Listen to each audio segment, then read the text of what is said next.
believe they should. School uniforms promote a sense of equality among students regardless of their socioeconomic background. But isn't it a restriction of individuality?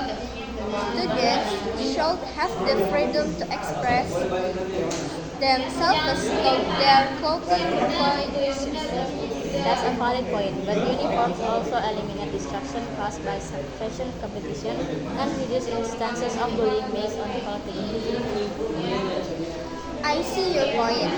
But both teaching students about self-expression and respect for diversity be more effective in the long run? Perhaps, but uniforms also instill a sense of belonging and pride in one's school, fostering a positive learning environment. I hadn't thought about it that way. Maybe there's a balance we call strike between university and individuality. Exactly, finding a middle ground that considers both of the benefits of uniforms and the importance of self-expression could be the key.